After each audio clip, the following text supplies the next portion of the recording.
Yann Barthès. Pablo Mira ose une vanne sur les accusations de racisme envers Quotidien, l'animateur blême. La polémique ne cesse d'enfler. Depuis le lundi 3 juin 2024, l'émission Quotidien, animée par Yann Barthès, se retrouve dans un scandale qui fait beaucoup parler. En effet, ce soir-là, Pierre Garnier, grand gagnant de la Star Academy, est invité pour chanter son nouveau titre, en compagnie d'une troupe de gospel. Mais voilà que certains chanteurs révèlent sur X avoir été victimes de racisme de la part des équipes de Quotidien. J'étais choriste et la prod de l'émission Quotidien? Franchement non. Revoyez vos bonnes manières et la manière dont on traite les gens. J'étais parmi les choristes. Le racisme qu'on a subi? Je n'ai jamais vécu ça de ma vie. Une honte. Peut-on notamment lire.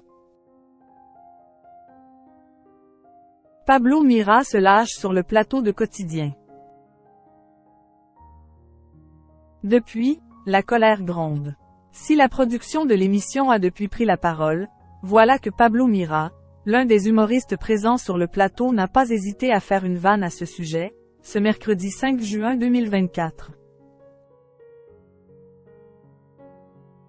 Évoquant le film Sous la Seine, diffusé le même jour sur Netflix, il lâche. Dans le film, le grand méchant c'est lui, un requin mako, un genre de requin blanc, c'est exactement comme un requin noir, sauf qu'il a le droit de rester dans le public de Quotidien.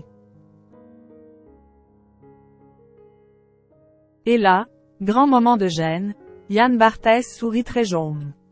Je suis un homme libre, lâche Pablo Mira.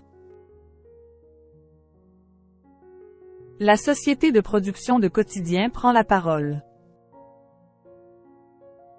La veille, la société de production de Quotidien a répondu aux accusations des choristes.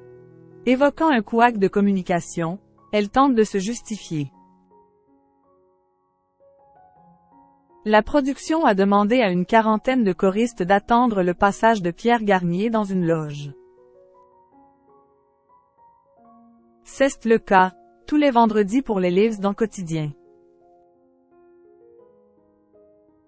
Nous n'avons trié ou compté personne. Je trouve ça glauque d'imaginer qu'on ait pu trier les gens par race, a-t-il été précisé dans les colonnes d'OZAP. L'entreprise va appeler les membres dont Bangoumi a le contact pour s'excuser. S'il y en a plusieurs qui ont été blessés, c'est une réalité, qu'ils ont vraiment été heurtés. Donc on prend ça très au sérieux et nous allons leur présenter nos excuses. En aucun cas il s'agit de racisme. C'est horrible pour nous d'imaginer que les gens puissent imaginer ça des équipes de Quotidien.